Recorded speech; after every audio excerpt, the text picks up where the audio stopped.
श्री जयराम कुमार महतो जी।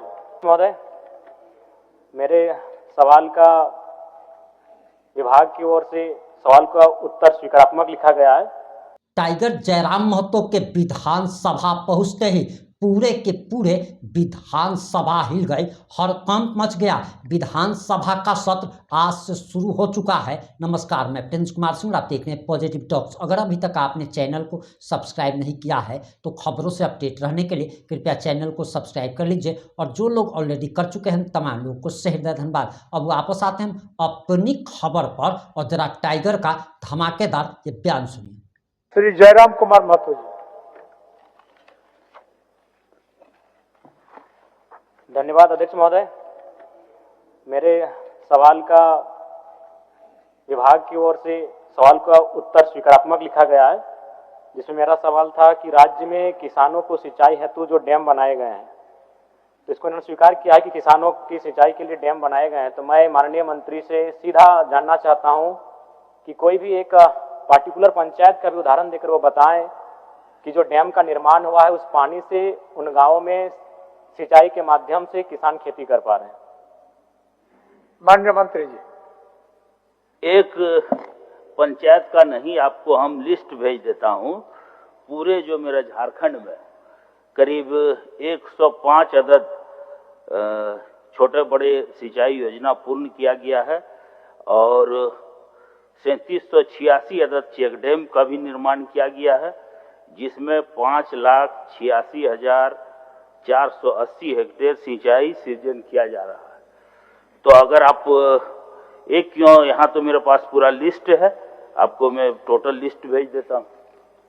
ठीक है, मैं लिस्ट तो ले लूंगा। दूसरी बात है, मेरा एक सवाल था जिसमें विभाग का उत्तर है कि विस्थापन, भूमि अधिग्रहण, वन भूमि बाधा उत्पन्न होने के कारण जो परियोजनाएं लंबित हैं उनको पूर्ण करने में समय लग रहा है। तो मैं मंत्री महोदय, मैं यह कहना चाहता हूं, अभी ठीक पहले माननीय सदस्य सविता महतो जी भी विस्थापन की बात कर रही थी, वो भी चांडिल डैम से संबंधित था।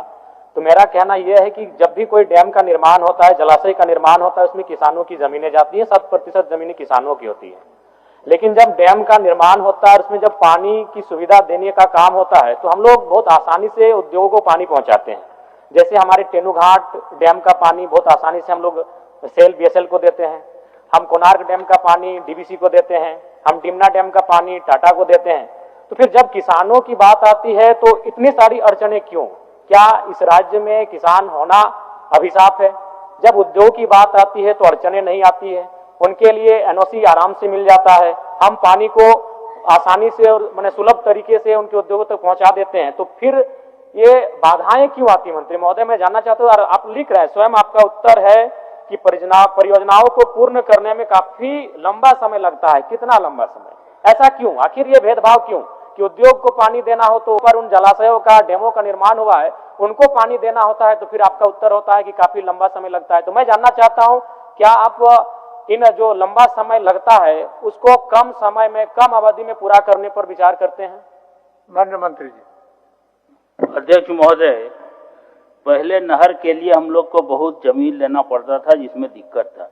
अब हम लोग यूजीपीएल सिस्टम से काम कर रहे हैं। पीटाण में एक बड़ी योजना, झारखंड का पहली योजना है, जिसमें 120 गांव 20 तालाब में हम लोग पानी स्टोर करेंगे। और जहां तक सिंचाई के लिए उपलब्ध अभी जो हम लोग 2029-30 तक का जो लक्ष्य रखा है, हम लोग रखे हैं, जो शेष योजना है उसको पूर्ण करने के लिए, जिसमें 4,43,840 हेक्टेयर का सिंचाई हम लोग करेंगे। और कहीं कहीं कुछ बाधाएं हैं, उस बाधाएं को दूर करने के लिए हम लोग यूजीपीएल सिस्टम ला रहे हैं, जिससे हम लोग को किसान का जमीन लेने नहीं पड़ेगा। अंडरग्राउंड पाइपलाइन से हम लोग पानी किसान के खेत में पहुंचाने के काम करेंगे, और उम्मीद है कि उनके भी क्षेत्र में जो काम चल रहे हैं वहां भी हम लोग सिंचाई के लिए खेत में पानी देंगे। 2029-30 मंत्री महोदय जी, मैं आशा करता हूं बिल्कुल मेरे क्षेत्र को नहीं, सबसे ज्यादा लाभ आपके क्षेत्र का मंत्री महोदय। पुनासी जलाशय परियोजना जो देवघर को लाभ मिलेगा, अजय बराज परियोजना से देवघर जामताड़ा को लाभ मिलेगा, और गुमानी बराज परियोजना से पाकुड़ और साहेबगंज को लाभ मिलेगा। तो संथाल परगना विशेषकर लाभान्वित होगा। तो मैं मंत्री महोदय से बिल्कुल आशा रखता हूं कि 2029-30 नहीं, आप कोशिश कीजिए थोड़ा सा और 1-2 साल पहले ही हम लोग 27-28 में अगर कर लें तो और बेहतर होगा। चलिए, धन्यवाद। ठीक। अध्यक्ष महोदय, खरसवां को राष्ट्रीय राजमार्ग संख्या 33 से जोड़ने वाली खरसवां राड़गांव सड़क जर्जर अवस्था में है। सड़क की पिच पूरी तरह से उखड़ गई है। सड़क पर जगह जगह बड़े बड़े आकार के गड्ढे बन गए हैं। मैं सदन के माध्यम से सरकार से ये मांग रखता हूं कि खरसवां राड़गांव सड़क की राइडिंग क्वालिटी में सुधार कार्य को स्वीकृति प्रदान दी जाए। धन्यवाद। माननीय सदस्य अनंत प्रताप देव जी। अध्यक्ष महोदय, गढ़वा जिला के ढुरकी प्रखंड अंतर्गत आमाखोरिया मोड़ से कन्हर नदी बालचौरा तक लगभग 10 किलोमीटर पहुंच पथ का निर्माण नहीं होने के कारण 2 राज्यों तथा झारखंड और छत्तीसगढ़ के नागरिकों को आवागमन में काफी असुविधा का सामना करना पड़ रहा है। अतः उक्त पथ के निर्माण के लिए करने की मांग सदन के माध्यम से सरकार से करता हूं।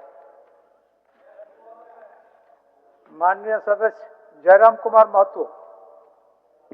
ऐसे मेरी सूचना सदन में आ चुकी है, लेकिन मैं फिर भी पढ़ देता हूं अध्यक्ष महोदय। 26 वर्षों में झारखंड राज्य में 8 जेपीएससी की परीक्षाएं आयोजित हुई हैं और अभी 2026 में 9वां आयोजित होना है। हालांकि संख्या और गिनती के अनुसार इसे हम 14वां कह रहे हैं। इससे पहले जो जेपीएससी की परीक्षा थी उसमें अधिकतम जो आयु सीमा की गणना थी वह 1 अगस्त 2017 थी, लेकिन अभी जो वर्तमान की परीक्षा होगी इसमें 1 अगस्त 2026 रखा गया, जिससे क्या है कि लाखों अभ्यर्थी परीक्षा में बैठने से वंचित हो जाएंगे। अतः मैं सदन के माध्यम से सरकार से आग्रह करता हूं कि जेपीएससी द्वारा 2026 में आयोजित होने वाली सिविल सेवा की परीक्षा में अधिकतम आयु गणना की तिथि 1 अगस्त 2018 की जाए। धन्यवाद अध्यक्ष महोदय। माननीय सदस्य श्री सुदीप गुड़िया जी। अध्यक्ष महोदय, मेरे विधानसभा अंतर्गत तोरपा प्रखंड के 3 विद्यालय, राजकीय उत्क्रमित प्राथमिक विद्यालय बरदा, राजकीय उत्क्रमित प्राथमिक विद्यालय उनुगदा एवं रनिया प्रखंड के 1 विद्यालय, राजकीय उत्क्रमित प्राथमिक विद्यालय तेतारी रोहित पानी भवन विहीन है। यहाँ के नौनिहाल बच्चे पेड़ की छांव में पढ़ने के लिए विवश है। अतः मैं सदन से मांग करता हूँ उक्त तीनों विद्यालय यथाशीघ्र भवन उपलब्ध कराया जाए ताकि बच्चों का सुचारू रूप से पठन पाठन हो सके। धन्यवाद अध्यक्ष महोदय। माननीय सदस्य सुरेश कुमार बैठा जी। माननीय सदस्य सुरेश कुमार बैठा जी।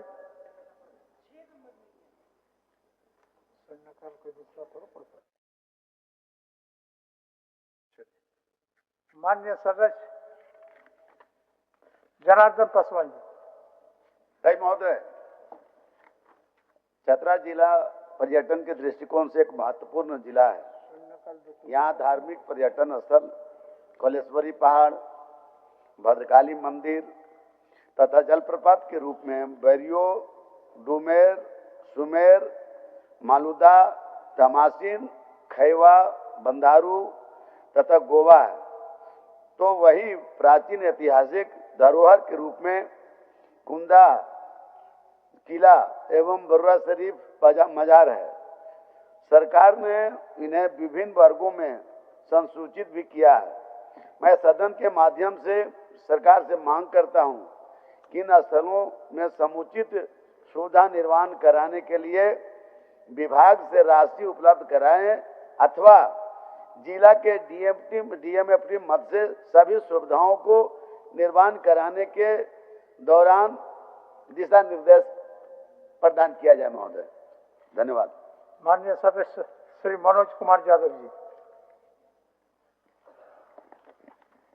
महोदय, हजारीबाग के बरही अनुमंडल चौपारण प्रखंड के भगर पंचायत और बरही प्रखंड के भंडारो पंचायत की दूरी हजारीबाग मुख्यालय से लगभग 60-70 किलोमीटर की दूरी है।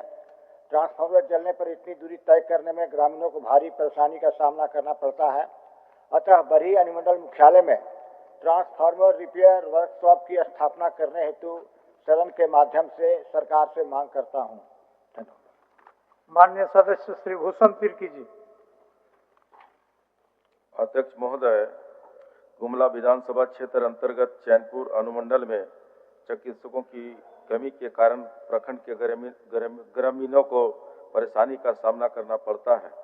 वर्तमान में चिकित्सकों की प्रतिनियुक्ति के अब आपकी क्या प्रतिक्रिया है? अपनी प्रतिक्रिया जरूर दीजिएगा। जुड़े रहे हमारे साथ। जय हिंद, जय भारत।